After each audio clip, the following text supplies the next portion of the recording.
Bonjour, bonsoir à toutes et à tous. Merci de votre fidélité à la télévision Pacifique. Bienvenue dans cette nouvelle édition d'Info Pacifique. À la une de l'actualité, le dossier de l'ajustement du salaire minimum en suscite une nouvelle grogne dans le secteur de la sous-traitance. Suite aux récentes déclarations du président Jovenel Moïse sur ce dossier, il n'y aura pas d'ajustement en faveur de cette catégorie de travailleurs, a prévenu le chef de l'État. Jovenel Moïse encourage les efforts du secteur privé visant la création d'emplois dans la sous-traitance pour dynamiser l'économie nationale. Après la Sonapi, Jovenel Moïse a visité la semaine dernière les travaux de construction du parc de Santo du Jour à l'Aquadé-Bouquet. L'Université de la Fondation Jean-Bertrand Aristide présente sa première promotion de médecins, d'infirmiers et de juristes. L'ex-président haïtien appelle ses gradués à lier science et conscience dans l'exercice de leur profession. Agression d'un groupe d'étudiants haïtiens à Santiago, en République dominicaine, dans des individus non identifiés armés de machettes les ont contraints de déchirer le drapeau de leur propre pays.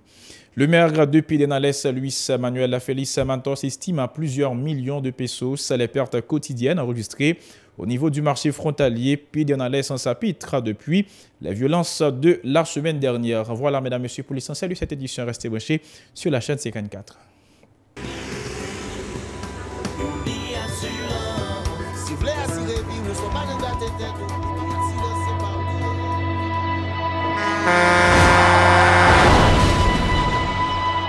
En général, moun pa reme prend assurance. Yo considéré que son l'argent rejeté. Et pourtant, l'argent assurance te doué dans budget ou à côté l'argent caille avec l'argent mangé. Li là pour les deux ou traverser un mauvais pas. Gardez tout à côté ou. Ouais comment gros problème qu'on entre sur moun sans attendre. Mandez Dieu pardon, ça qu'arrive autour. Une assurance dit ou précaution pas capon. Les malheurs arrivés, les faux amis flair saison a fait comme si on pas de jambe connaît ou. Une assurance après rétaver ou pour le dire continuer vivre la vie ou quitter ce course là non mais nous. Une assurance. Vivez en toute assurance. Bienvenue, mesdames, messieurs, dans le développement de cette nouvelle édition d'Info Pacifique. Comme disait en titre, le salaire minimum des ouvriers du textile sera maintenu à 350 gourdes, comme il a été établi en juillet 2017. Selon le président de la République, le chef de l'État dénonce la manipulation des ouvriers par certains secteurs à ces déclarations. Au lieu que vous pas de job du tout, les plus bon qu'on a un job pour toucher chaque quinzaine pour qu'on occupe petit tout ou bien qu'on occupe mari ou madame ou famille. Là, je voulais parler avec frère Semiok dans le syndicat. Pour me dire aujourd'hui, même j'aime te prendre encouragement hier, moi connais mon affaire salaire minimum qui est dans la rue. Moi-même, moi pareil, parce que nous connaissons, nous avons un président qui est courageant. Moi, pareil pour me dire travailleurs la vérité. Pour me dire nous que aujourd'hui, il n'y a pas qu'à doubler salaire. Il n'y a pas qu'à mettre ça, nous penser qu'il y a qu'à mettre sous salaire. Non, il n'y a pas capable. Parce que l'effort qu'a fait pour créer emploi dans le pays, il faut que c'est nous tous qui pour mettre ensemble. Syndicats, ouvriers, l'État avec patron. Ce n'est pas dans le dans le gourmet, dans le crasé factory qui travaille pour mettre les gens dans la rue pour faire manifestation que nous avons construit le pays. La coordination nationale des ouvriers haïtiens qualifie de provocation les dernières déclarations du président Jovenel Moïse relatives au salaire minimum. Selon le coordonnateur du syndicat, Dominique Saint-Éloi, le chef de l'État ne croit pas au dialogue social et priorise les intérêts du patronat aux dépens de ceux du syndicat. Invité du journal Pacifique Matin, il répondait aux questions de Michel Alui. Via avec déclaration au président de la République là, ça c'est déjà une provocation que le président a fait. Je dis à dit que le président a menti avec tête li. Parce que je dis à nous pas réclamer 800 gouttes comme ça le minimum. Le président a passé nous dans bêtise avec 15 ados, avec 3 adoquins dans poche ouvrier. Il roule nous dans farine. Il dit qu'on a ban nous 400 autobus. Il dit nous ça qui gain cob qui la BIH ou pas le prêter cob dans BIH pour faire caille, pour faire logement social pour ouvrier. C'est menti président Baye. Et donc, je ne dis pour la provoquer, nous-mêmes qui défendons l'intérêt et le droit de travailler, ça montre à clair que la population avec masse défavorisée, qui est président de la République là, représenté M. Patron, qui te financé campagne pour lui. Je dis et président pas dans l'intérêt de travailler dans le pays, à force de vivre le pays. Le syndicaliste a la relance de la mobilisation pour continuer de réclamer 800 gourdes comme salaire minimum et des avantages sociaux à sa déclaration. Donc nous-mêmes ouvriers, ouvrières, travailleuses, et c'est force nous pour nous remplir, pour nous consolider, nous mettre tête nous ensemble, pour nous mobiliser, pour nous capables de prendre la rue, pour nous manifester, pour nous réclamer 800 gouttes comme salaire minimum avec toutes mesures d'accompagnement social, ça veut que je répété. Donc je dis à moi-même pas qu'à essayer de comprendre ça président a dit comme ça. Donc nous-mêmes nous qu'à essayer de comprendre ouvrières et nous-mêmes nous continuons les 800 gouttes. Donc je dis à nous-mêmes dans ces lois et nous avons commencé à lancer la couleur. Nous-mêmes nous continuons à lever camper et nous allons lever camper de jour en jour.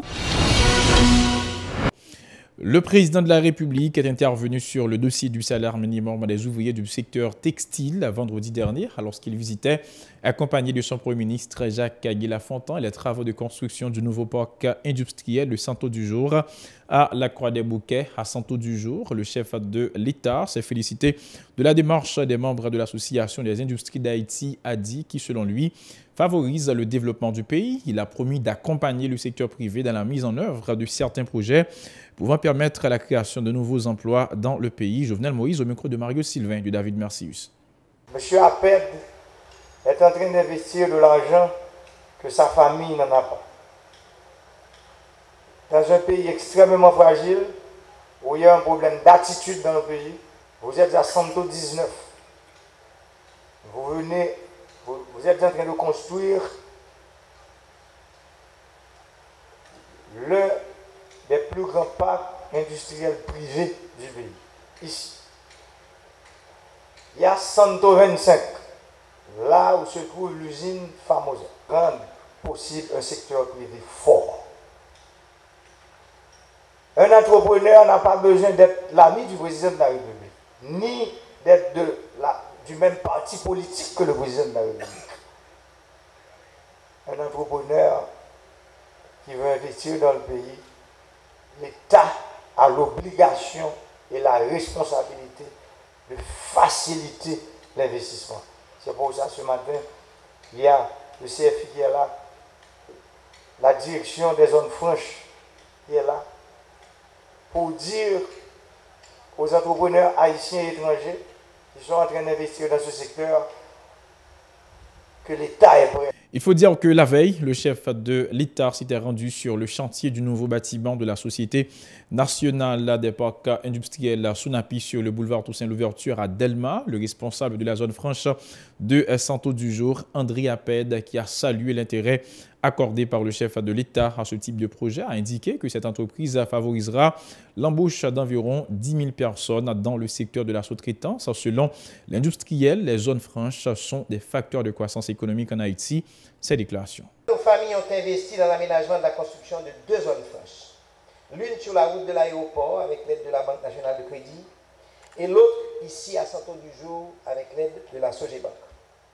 Ce n'est pas une chose facile chez nous d'investir autant d'argent dans un secteur aussi complexe et aussi fragile.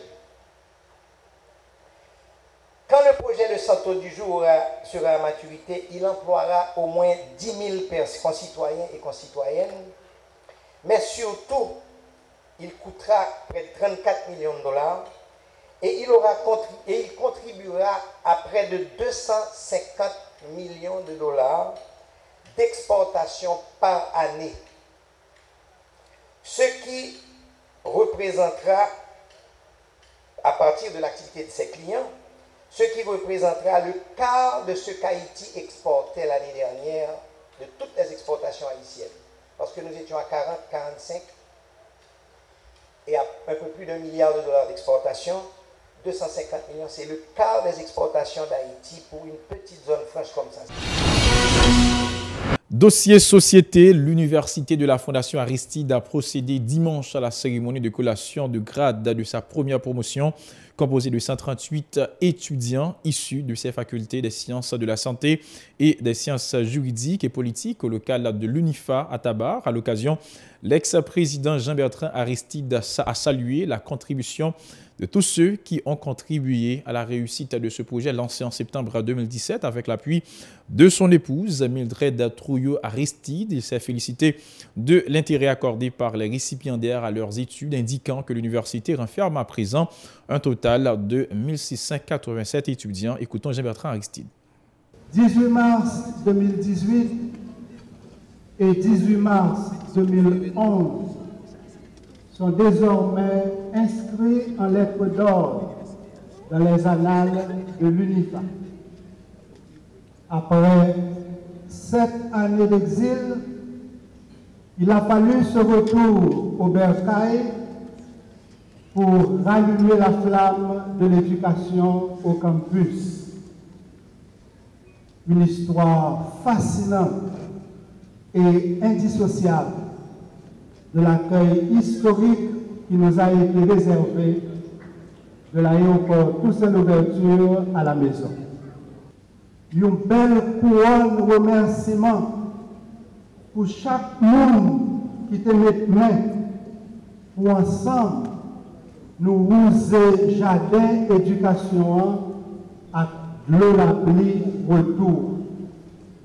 Un certain minouche à tout le monde conseil administration, content admirer belle semence espoir qu'a bougeonné, donné pour faire université à récolter en pile récolte diplôme, licence et doctorat.